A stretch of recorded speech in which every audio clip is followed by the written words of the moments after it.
Ce podcast est réalisé avec le soutien du Centre pour la cybersécurité Belgique.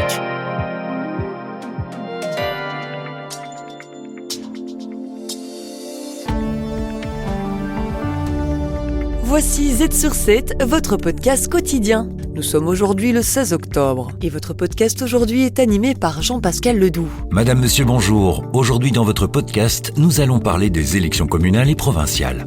À l'issue de ces élections, de nombreuses personnes vont démarrer leur mandat politique.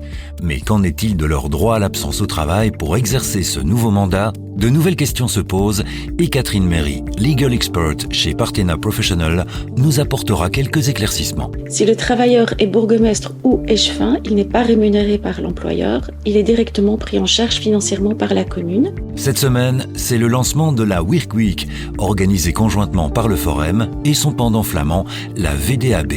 Les entreprises flamandes cherchent de nouveaux collaborateurs et collaboratrices et connaître le néerlandais est un atout de taille. Mais est-ce nécessaire ? C'est un sérieux atout, mais ça n'est pas un frein, ça ne doit pas être un frein. Et le Forum, de toute façon, dispense des formations. Il permet aussi d'évaluer son niveau néerlandais. Catherine Roger du Forum viendra nous en parler. Et pour finir, Peter de Keyser nous parlera des résultats des élections chez nos compères flamands avec sa rubrique « Les dessous du pouvoir ». Restez à l'écoute. Z sur 7 à la une. À l'issue des élections du 13 octobre 2024, certains travailleurs doivent maintenant jongler entre leur emploi et un nouveau mandat politique. Mais qu'en est-il de leur droit à l'absence au travail pour exercer ce mandat ? Pour répondre à cette question, Catherine Méry, legal expert chez Partena Professional.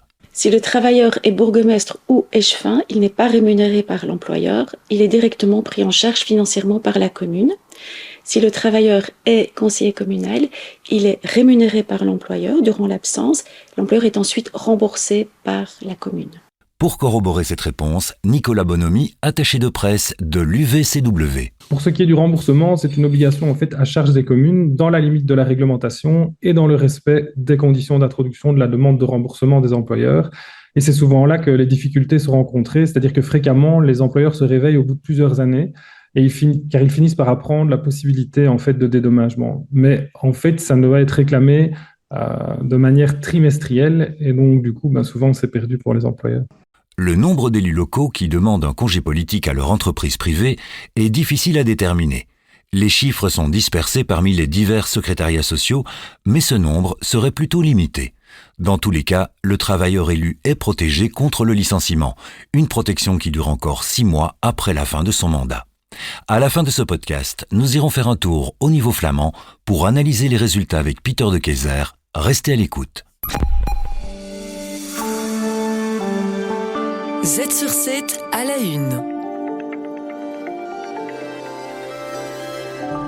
Les entreprises flamandes sont à la recherche de milliers de nouveaux collaborateurs et collaboratrices et pour trouver les profils adéquats, ils n'hésitent pas à se déplacer en Wallonie. C'est la 2e édition de la Work Week, organisée conjointement par le Forum et son pendant flamand, le VDAB. Catherine Roger du Forum. Il y a plus de 130 000 offres d'emploi qui sont diffusées sur le site du VDAB. Et parfois, c'est plus facile pour des chercheurs d'emploi wallons de se déplacer vers la Flandre en termes de trajet, de durée de trajet. Et donc, c'est pourquoi les entreprises flamandes viennent ici à Moucron pour un job day pour trouver des candidats. Pour postuler dans une entreprise flamande, la connaissance du néerlandais peut être un atout, mais ce n'est plus une condition sine qua non. Catherine Roger toujours. C'est un sérieux atout, mais ça n'est pas un frein, ça ne doit pas être un frein. Et le Forum, de toute façon, dispense des formations. Il permet aussi d'évaluer son niveau néerlandais grâce à des tests ELAO qui sont du niveau européen. Donc il y a toujours des solutions de toute façon. Et les entreprises, souvent, s'adaptent aussi aux chercheurs d'emploi wallons. Elles organisent des cours de français pour eux, de néerlandais pour eux. Et l'interaction aussi avec les autres travailleurs flamands fait qu'en général, en quelques semaines, en quelques mois, les gens apprennent le néerlandais sur place, par la pratique. Les gouvernements wallons et flamands ont d'ailleurs souligné leur volonté de renforcer la mobilité interrégionale de la main-d'œuvre.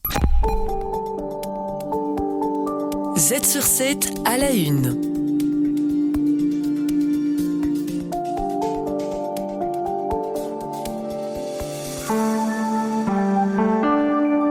Les cyberattaques sont en forte hausse et les PME sont particulièrement touchées. Le télétravail et la digitalisation accélérée ont fait de la cybersécurité une priorité absolue. Myriam Djerouni, membre de Women for Cyber. La question à se poser, c'est pas est-ce qu'on va se faire attaquer, c'est quand on va se faire attaquer. Parce que là, en fait, de nos jours, le risque cyber ne fait qu'augmenter depuis d'ailleurs la pandémie. Chaque clic imprudent peut vous faire perdre beaucoup d'argent et endommager votre réputation. Il faut se préparer, investir et communiquer au sein même de votre entreprise. Myriam Djerouni, encore une fois. Dans ce cadre-là, il faut une transparence totale, parce que c'est dans l'intérêt de tout le monde, c'est dans l'intérêt de l'entreprise. Donc même si jamais l'employé, par exemple, a reçu un phishing et par inadvertance, il a cliqué dessus, il doit tout de suite informer en fait les collègues, et les collègues en fait de la cybersécurité vont faire le nécessaire pour limiter l'attaque. Mais l'important à ce niveau-là, c'est la transparence et la communication. La Belgique est à la traîne. Les entreprises, petites et grandes, devraient chacune investir dans la sécurité, faire appel à un consultant externe pour définir un plan d'action et des protections adaptées à ses besoins. On retrouvera le CCB à la fin de ce podcast qui nous proposera une rubrique préventive pour éviter les cyberattaques. Z sur 7, le podcast quotidien de Trends Canal Z. Comme dans chaque podcast, nous allons analyser l'évolution et les tendances des marchés boursiers avec l'aide d'un expert. Aujourd'hui, on va faire un point sur la traditionnelle saison des résultats des entreprises qui vient de démarrer avec Olivier Colsoul de AG Insurance. Alors commençons toujours par le marché américain, donc le plus grand marché boursier mondial. Après 2 trimestres de croissance assez forte, eh bien, les analystes s'attendent pour les entreprises du S&P 500 à une croissance assez modeste. Et c'est un peu paradoxal vu la bonne tenue de l'économie américaine. Et comme d'habitude, je dirais que ces prévisions ont été rabotées en amont de la publication des résultats. Donc ça veut dire qu'aussi par après, elles pourront les dépasser éventuellement. Par secteur, je pense que la tendance devrait être globalement positive, sauf pour le secteur énergétique. Et encore une fois, c'est surtout la technologie qui va servir de locomotive pour la croissance des bénéfices, puisqu'on attend 15% de croissance au niveau des résultats et qui devrait représenter grosso modo 60% de la progression des résultats de l'indice. Revenons chez nous en Europe. Olivier Colsoul, encore une fois, va nous expliquer à quoi on peut s'attendre. Eh bien, en fait, pour l'indice Stoxx Europe 600, on a une croissance plus ou moins attendue, relativement équivalente à celle que l'on voit, à celle que l'on attend aux États-Unis, mais avec un chiffre d'affaires, lui, qui serait toujours difficile et un peu en repli. Alors, il y a aussi un élément positif qui joue en Europe, c'est qu'elle bénéficie d'un effet de base plutôt favorable, dans le sens où les résultats l'année passée, eux, reculaient à la même époque fortement de l'ordre de 10%. Alors, au niveau sectoriel, si aux États-Unis c'est la technologie qui est important, au niveau européen ça reste quand même les financières où là aussi la croissance devrait tourner autour de 15%. Les dessous du pouvoir. Peter de Keyser, économiste et entrepreneur, fait le lien entre entrepreneuriat et politique.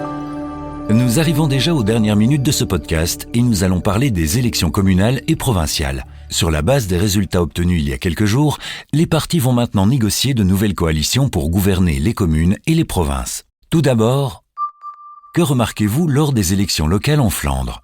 En Flandre, l'obligation de vote a été abolie. Ça fait que du vote un droit plutôt qu'une obligation. On voit que la participation moyenne en Flandre est tombée jusqu'à 63,6%. Malgré les inquiétudes qu'on a maintenant dans les médias et chez les politiciens concernant la participation de la population à l'élection, en fait, la participation elle est comparable avec la participation dans les pays voisins. Aux Pays-Bas, par exemple, la participation aux élections municipales de 2022 était de 51%. Et lorsque l'obligation de vote était abolie aux Pays-Bas dans les années 70, un tiers des électeurs est également resté chez eux au début. Plus important résultat en Flandre, la CD&V reste le plus grand parti au niveau local, ce qui est très important pour eux, et elle a la direction dans plus de 100 communes pour former des coalitions. Ensuite, quelles sont les observations concernant les élections locales en Wallonie et à Bruxelles ? Ce qui est important, c'est que contrairement aux élections du 9 juin, le PS a su conserver sa position de leader sur le marché dans des villes importantes, comme Bruxelles, Mons et Charleroi. C'est très important. Mons, c'est la base de Georges-Louis Boucher, du MR, et le PS a su résister au MR.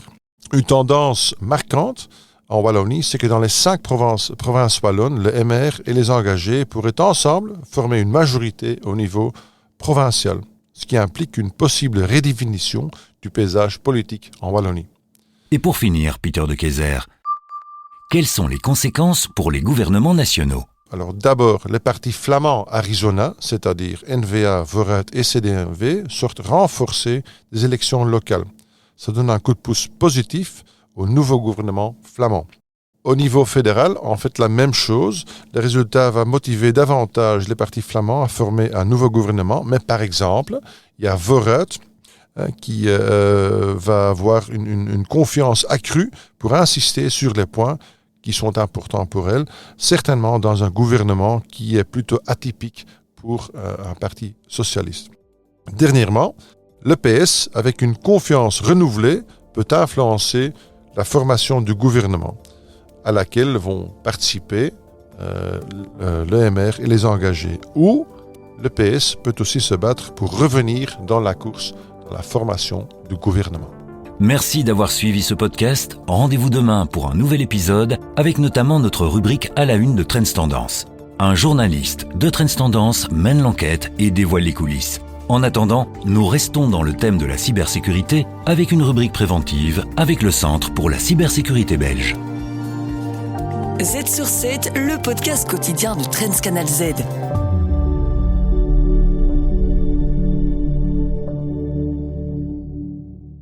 Le Centre pour la cybersécurité Belgique. Œuvrons ensemble à un avenir plus sûr dans le domaine de la cybersécurité. Je m'appelle Fedra et je travaille pour le Centre pour la cybersécurité Belgique. Chaque jour, au moins une entreprise de notre pays est victime d'une cyberattaque aux conséquences parfois très graves. Le point commun de tous les incidents cyber graves est l'absence d'authentification à 2 facteurs. Jusqu'à 80% de ces attaques auraient pu être évitées si l'authentification à 2 facteurs avait été implémentée. La bonne nouvelle, c'est que vous pouvez prévenir la plupart des attaques en utilisant toujours et partout une deuxième clé en plus du mot de passe. La reconnaissance faciale, l'empreinte digitale, un code envoyé sur votre téléphone portable, une application d'authentification. Un escroc peut obtenir un mot de passe via un mail de phishing par exemple, mais celui-ci n'a généralement aucune valeur sans la deuxième clé. C'est ce qu'on appelle l'authentification à 2 facteurs. C'est un système très facile et très sûr. Avec notre campagne CPhoneWeb, nous voulons encourager toutes les entreprises à commencer à utiliser l'authentification à 2 facteurs. Un guide pour les entreprises est disponible sur notre site web atwork.cphoneweb.be. Le Centre pour la cybersécurité Belgique. Œuvrons ensemble à un avenir plus sûr dans le domaine de la cybersécurité.